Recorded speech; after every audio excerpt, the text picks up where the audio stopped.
আচ্ছা আজকে এখন তোমাদের আমি শেখাবো আজকে সাবজেক্ট হচ্ছে ইংরেজি, ঠিক আছে? ইংরেজি পরীক্ষায় আসার মতো তোমাদের একটা বিশেষ জিনিস হচ্ছে স্পেলিং। স্পেলিং এর অর্থ কি? বানান শুদ্ধিকরণ, ঠিক আছে? জাম্পেন্ট কিছু লেটার দেওয়া থাকবে, একটা ওয়ার্ড দেওয়া থাকবে, সেখানে কিছু এলোমেলো বর্ণ দেওয়া থাকবে, বুঝছো? মানে অগোছালো। তোমাকে খুঁজে বের করতে হবে যে এটা সঠিক, এই ওয়ার্ডটা সঠিক কিভাবে তোমাকে গঠন করতে হবে, ঠিক আছে? ওয়ার্ড লেটারগুলো সাথে লিখে বের করতে হবে যে এটা এই শব্দ, ঠিক আছে? তো আমরা এখন একটা শব্দ শিখবো, ঠিক আছে? সেটা হচ্ছে বহুল প্রচলিত স্পেলিং পরীক্ষায় আসে, ঠিক আছে? এটা আমি কি লিখেছি? লেফটেন্যান্ট, ঠিক আছে? বুঝছো?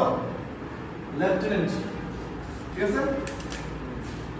এখন তোমাদের এই লেফটেন্যান্ট শব্দটা প্রায় তোমার স্পেলিং হিসেবে পরীক্ষা আসবে, তোমরা কম বলেন ছিল, ঠিক আছে?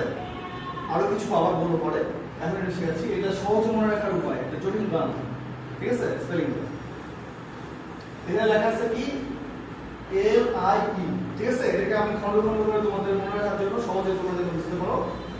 তোমরা হচ্ছে এল আই ই লাই, লাই অর্থ কি? মিথ্যা, ঠিক আছে?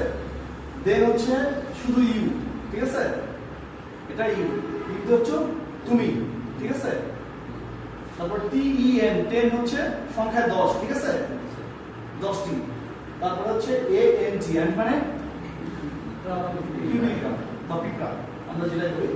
তাহলে পুরো জিনিসটাকে যদি ভেঙে ভেঙে তুমি বাংলায় বলো, তাহলে লাই মিথ্যা, ইউ হচ্ছে তুমি, ঠিক আছে? টেন হচ্ছে 10টি, আর এ এন জি এন মানে পিপিলিকা। তাহলে এই বিষয়টা দাঁড়াচ্ছে হচ্ছে মিথ্যা তুমি 10টি পিপিলিকা, ঠিক আছে? তোমরা যদি মনে রাখতে পারো মিথ্যা তুমি 10টি পিপিলিকা, যখন লেফটেন্যান্ট তোমাকে স্পেলিং করতে বলবে তখন তুমি এই মিথ্যা তুমি 10টি পিপিলিকা লিখে ভেঙে ভেঙে বানানটা সুন্দর করে লিখে দিবে, তাহলে তোমার লেফটেন্যান্টের স্পেলিং সঠিক হয়ে যাবে ইনশাআল্লাহ, ঠিক আছে? আমরা এরকম টেকনিক্যালি শিখবো, বুঝছো? কৌশলগতভাবে শিখলে সহজে শিখে যায়, মনে রাখা যায়, ঠিক আছে? পারবো তো? জি স্যার। এটা নেক্সট পরীক্ষা আসে পারবা? জি স্যার। ঠিক আছে।